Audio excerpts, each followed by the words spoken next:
लोहरदगा विधानसभा चुनाव में कांग्रेस प्रत्याशी रामेश्वर उरांव को जनता का प्यार मिल रहा है। सरकार की चल रही योजनाओं से जनता खुश है। उन्होंने इस बार विधानसभा चुनाव में कांग्रेस को 20 से 22 सीट मिलने का दावा किया है। ईडी की कार्रवाई पर कहा कि आधे अधूरे साक्ष्य पर कार्रवाई कर रही है। उनसे बात की हमारे संवाददाता राकेश ने। 5 साल रहा बेमिसाल आपकी सरकार फिर आपके द्वार, इसी स्लोगन के साथ मंत्री रामेश्वर उरांव एक बार फिर चुनावी दंगल में है। लोहरदगा सीट से चुनावी मैदान में है और हमारे साथ इस वक्त बातचीत करने के लिए रामेश्वर उरांव जी मौजूद हैं। सर, स्वागत है आपका न्यूज़ 11 भारत पे। धन्यवाद आपको। सर, कैसा माहौल इस बार लोहरदगा का, क्योंकि राजनीतिक समीकरण इस बार बदला है लोहरदगा में। कह रहे हैं जो फ्लैगशिप योजनाएं आपकी सरकार की रही, क्योंकि आप फाइनेंस मिनिस्टर रहे हैं सरकार में, चाहे वो मुफ्त बिजली की बात हो, अबुआ आवास की बात हो, मैया सम्मान की बात हो, तो ये तमाम चीज़ें लोगों के जहन में है और उसका अच्छा फीडबैक मिल रहा है आप लोगों को। हैप्पीनेस इंडेक्स को बढ़ा दिया गया इस सरकार के द्वारा।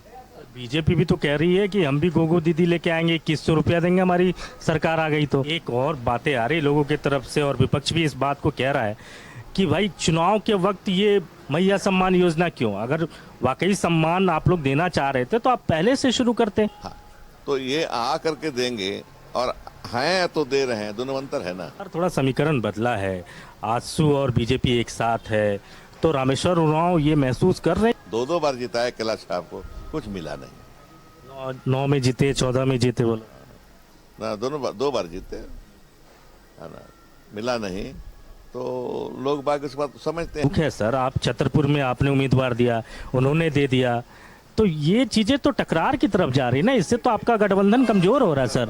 अगर हम समझौते के तहत लड़ते तो दोनों को फायदा होता। कांग्रेस खुद के लिए कितना एक्सपेक्ट कर रहा है इस बार इस चुनाव में? देखिए, हम लोग लड़ रहे हैं, अभी फाइनल जो होगा 28-29 में लड़ेंगे, तो अंदाज ये है कि 20, 21, 22 तक हम जा सकते हैं।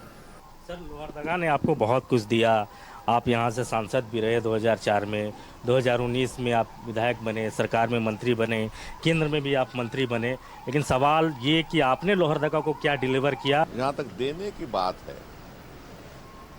बात है तो आप पता कर लीजिए, आंकड़ा याद नहीं है, आंकड़ा दे नहीं सकता हूँ। सर, 1-2 सवाल और ले लेते चलते चलते। सर, चुनाव चल रहा है, चुनाव की शुरुआत हो चुकी है और इस बीच जिस तरीके से ईडी की कार्रवाई चल रही है प्रदेश में, कई अफसर टारगेट पर हैं, तो ये मैसेज क्या जा रहा है सर? ईडी के अफसर भी कहते हैं कि आधा अधूरा इंफॉर्मेशन पर रेड कराया जाता है, तो बदनामी होती है।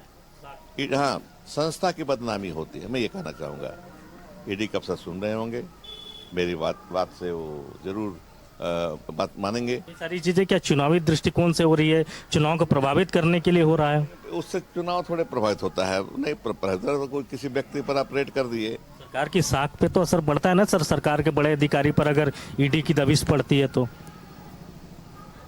ऐसा नहीं, चुनाव पर नहीं। अब लोहरदगा की जनता है, मन बना ले के कांग्रेस को जिताएंगे। ईडी का किसी यहाँ रेड हो गया तो क्या फर्क पड़ता है उसको?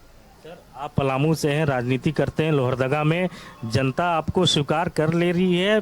इस बार भी 19 की तरह वही प्यार मिल रहा है आपको? एकदम, उससे ज्यादा। सर, हमसे बातचीत करने के लिए, हमसे जुड़ने के लिए कैमरामैन अभय के साथ राकेश कुमार, न्यूज़ 11 लोहरदगा।